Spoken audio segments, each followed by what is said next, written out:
Hours later, they found me lying in front of our hideout. I made it out alive, but not all of us did. Colin's dead, and the stranger I saw is nowhere to be found. I told them about everything. I said that it wasn't safe for them to be with me. But Jennifer suggested that right now, nowhere is safe, so we might as well stick together. Everyone pulled through as we prepared for the worst. But nothing happened.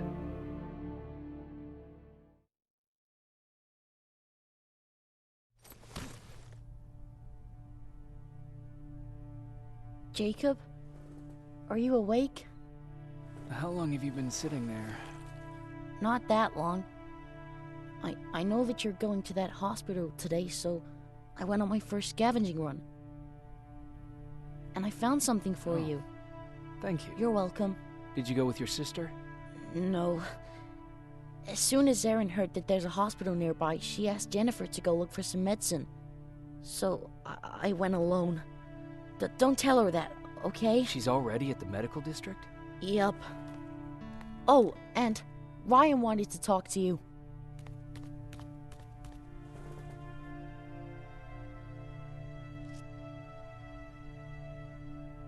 Heat from a plasma rifle cauterized the wound. That's why he's not bleeding. But damage to the skin made the burn prone to infection. That's what we need to worry about. Wow. You're really smart. I learned all that before the war. And thanks to Judgment Day, I didn't even have to pay off my student loan.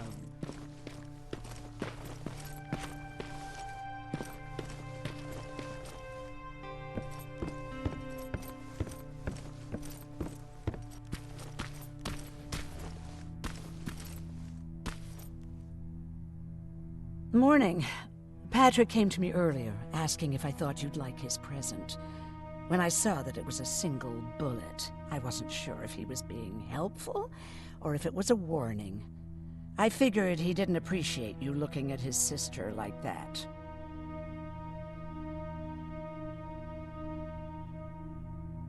How's Mark doing? Not great.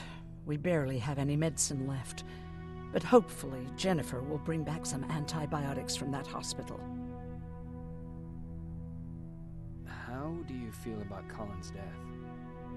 What do you want me to tell you? That I feel guilty? That I care? Right now I'm a little more concerned with the living than the dead. Do you think you could help more people by joining the Resistance?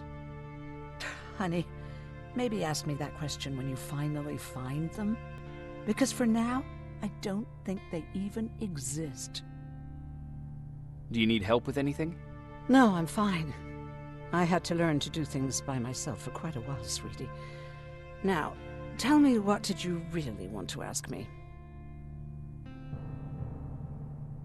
How did you know about the Annihilation Line? I heard the rumors, like everyone else. And then, like everyone else, I decided to ignore them. I was in the middle of operating on a little girl. When I had finished, I realized that we were surrounded.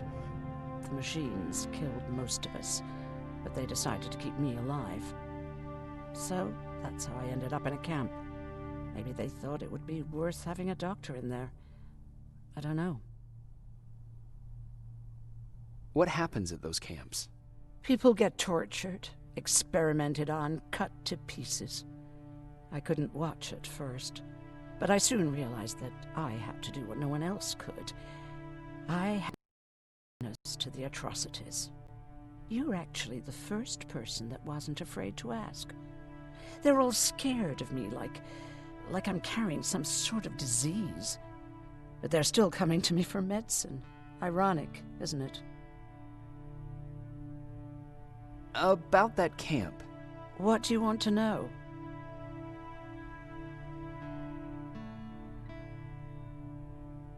How did the machines communicate with you? There was this one machine, we called it Nurse Ratchet. It was designed to look almost friendly. It wore an awful, smiling, rubber human face. At the end of every week, it took the weakest of us for experimentation. My cellmate, Karen, was pregnant. I knew that was a one-way ticket to the grinder, so I had to plan an escape. Did Skynet ever notice she was pregnant? Well, we tried to keep it a secret, but when she started showing, they informed me that after the birth, I would have to kill the baby. Otherwise, they would execute the whole cage. The baby came early, and Karen died giving birth. She didn't even get to see her child. I had to take action. Me and one other prisoner took the child, and we got to the disposal room, where we covered ourselves with dead bodies. Then we just lay there, waiting for them to throw us out. And they did. They dumped us outside the camp, ready for the grinder. Were you still behind the annihilation line? Yes. We couldn't find anyone for days. We thought we were the last of the human race. Just the two of us and a baby girl. We ran to protect her, but deep down we were preparing for the worst. Anyway, you're healthy, right? And your bones don't look broken, so stop bothering me.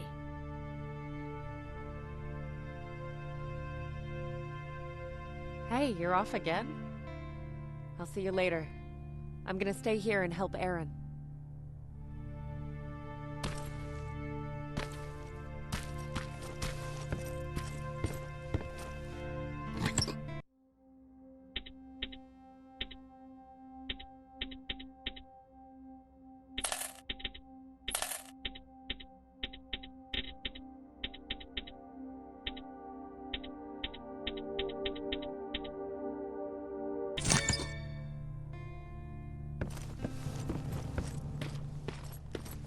Okay, now sit.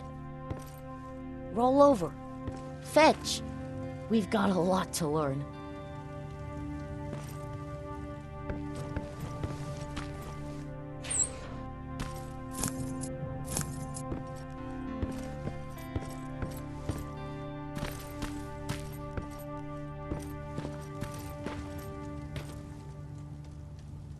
Jacob, thank you for finding him for me. I promise I'll take good care of him. Now, what should I call him?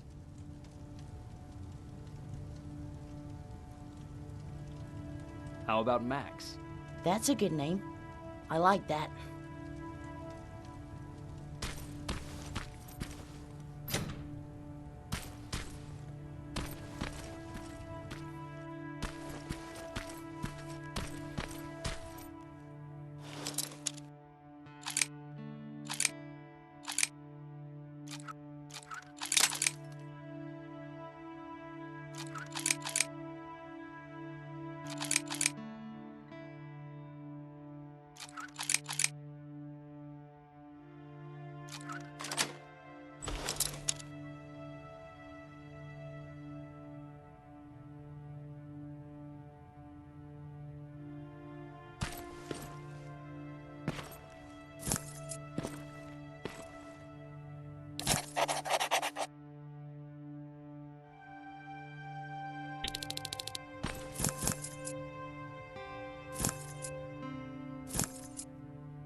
You wanted to talk to me?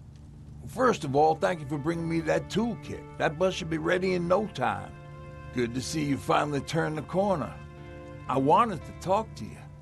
I'm starting to get worried about Jennifer. It's been a while since she left, and at my age, I try to worry as little as possible. If you see her out there, send her back, okay? How's that bus coming along? I'll make a run again, don't worry about it. Besides a couple of rusty rotors, it got a whole lot of character. The question is, where do we go from here? Do you remember Judgment Day? I do. That's right. I'm that old. My memory ain't as good as it used to be. However, there are some images that stand out in my mind.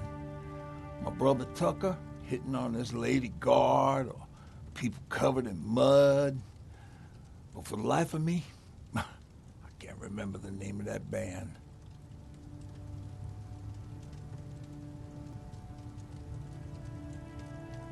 You have a brother. I did. Older brother. Well, he was a ladies' man. We didn't have tickets to the concert, but he knew how to charm a lady. She let us in. Well, him. I tagged along like I always did. Yeah, it was one of those outdoor festivals. When we got in, we decided to climb this metal tower to get a better view of the stage, you know. So as we're watching this band play their hearts out, we see a burst of bright, ugly light. I went blind for a while. What was it? Took me a while to understand what I was looking at. An atomic mushroom cloud wasn't something we were ever supposed to see. In my bloodshot eyes, the only other thing I could see clearly was people below me being crushed. The tower we were clinging onto started shaking. It finally gave in after the shockwave from the explosion. I closed my eyes and it started falling onto the people below. What am I thinking of? I'm usually a lighthearted guy. Why don't we talk about something more positive? Oh, God, I remember the name of that band now. It was Captured by Robots.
Don't sneak up on me like that.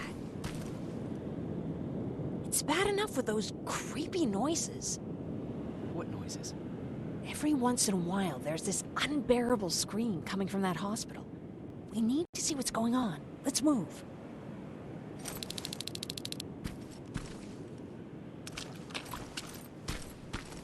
Let me.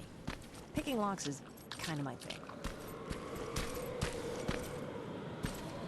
Voila.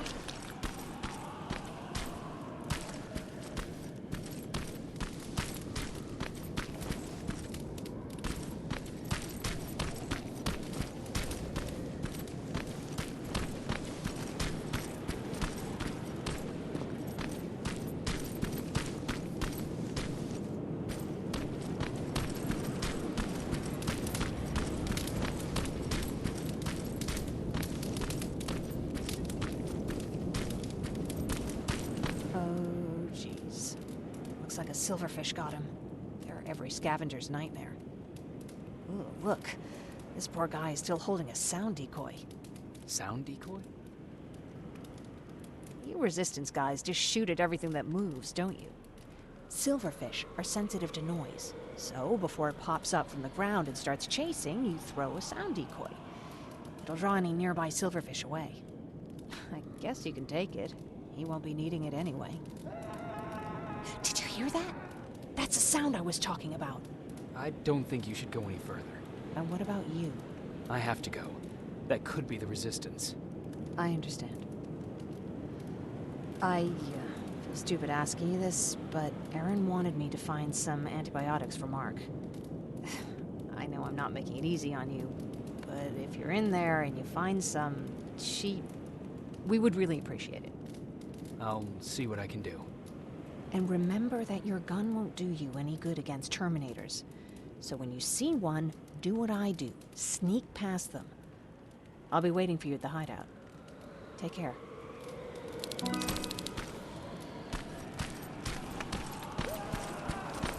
I see you're back on your feet. You! I left you a hacking device. It's in the basement of a building off the main street. It will help you get inside that hospital. Right now, you need to start answering some questions. There will be a time for that, but right now, you need to help the people inside. As for Colin, there was nothing I could have done. It was either him or you. And it couldn't have been you. Hello?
This is it.